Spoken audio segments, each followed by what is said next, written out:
La Bretagne a une façon bien à elle de respirer.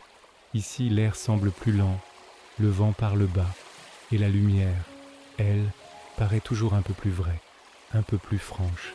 C'est dans ce décor que Louis m'a emmené vivre, dans une maison en bois, un loft ouvert et chaleureux, construit loin du bruit incessant des villes. Un refuge entouré de verdure et de silence. Une maison simple, oui, mais riche, riche de tout ce qu'on ne peut pas acheter. Le bois craque doucement sous nos pas, un son familier et rassurant. La lumière du jour entre généreusement par de grandes fenêtres, éclairant chaque recoin. De là, on peut voir le jardin, le potager qui prend forme, et un peu plus loin, le petit poulailler.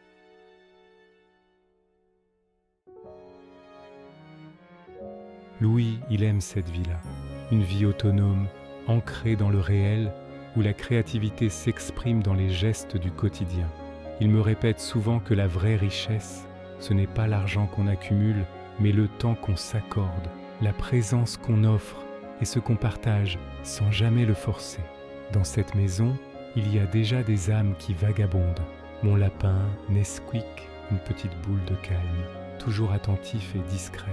Un matin, alors que le soleil traversait le salon en longs rubans dorés et que le vent faisait doucement danser les rideaux, Louis m'a regardé avec ce regard profond qu'il a parfois. Il m'a dit « Tu sais, il manque quelque chose ici ». Je n'ai pas répondu tout de suite. J'ai juste ressenti ces mots, j'ai laissé l'idée flotter dans l'air. Il a poursuivi, sa voix douce comme une caresse, pas quelque chose de bruyant, pas quelque chose d'envahissant, juste quelque chose qui accompagne. J'ai compris instantanément, un chien, pas pour combler un vide, non, car notre vie était déjà pleine, mais pour ajouter une présence, une nouvelle couleur à notre tableau. On en a parlé longtemps, sans se presser, sans vouloir décider trop vite.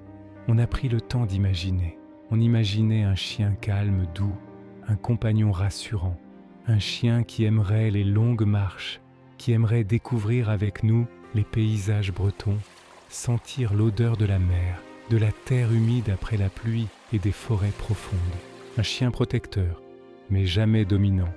Un chien qui saurait être là, tout simplement, sans jamais prendre toute la place. Dans nos esprits, on a dessiné le portrait d'un petit chien, fin, élégant, avec quelque chose de presque sauvage dans le regard. Un papillon au pelage couleur renard. Louis a souri. Il m'a dit que ça me ressemblait un peu. Cette idée a fait son chemin, doucement, et s'est installée en nous. Le jour de l'adoption est arrivé. Le ciel était couvert, comme souvent ici en Bretagne, et une pluie fine tombait, une pluie qui ne dérange pas, qui nettoie et qui apaise.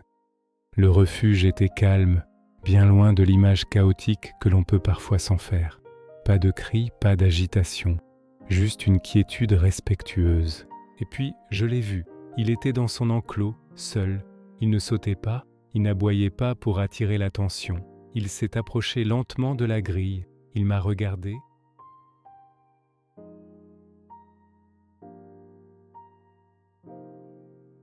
Et j'ai été saisi par ses yeux, des yeux attentifs, profonds, incroyablement tranquilles. Il a posé une patte contre la grille, délicatement, comme s'il demandait la permission d'entrer dans notre monde. Je me suis accroupi pour être à sa hauteur. Il n'a pas reculé. Louis s'est agenouillé à côté de moi, en silence. Ce silence puissant a fait tout le travail.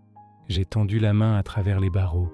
Le petit chien l'a reniflé doucement, avec une curiosité prudente.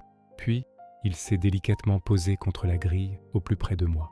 À cet instant précis, j'ai senti quelque chose se calmer tout au fond de mon être. Une paix inattendue. Louis m'a demandé, la voix empreinte d'émotion, « Alors, tu as un prénom pour lui ?» En le regardant, sa petite silhouette à la fois vive et posée, un nom m'est venu comme une évidence.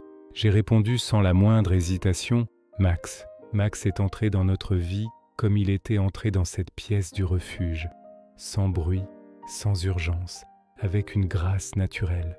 De retour à la maison, il a exploré chaque recoin, le bois du parquet, les rayons de lumière qui dansaient sur le sol, le jardin qui s'offrait à lui. Il a observé Nesquik avec une tendresse étonnante, Un respect mutuel s'est installé quasi instantanément. Chouquette, fidèle à elle-même, la regardait de loin, du haut de son perchoir, avec son air un peu hautain. Mais Max n'a rien forcé.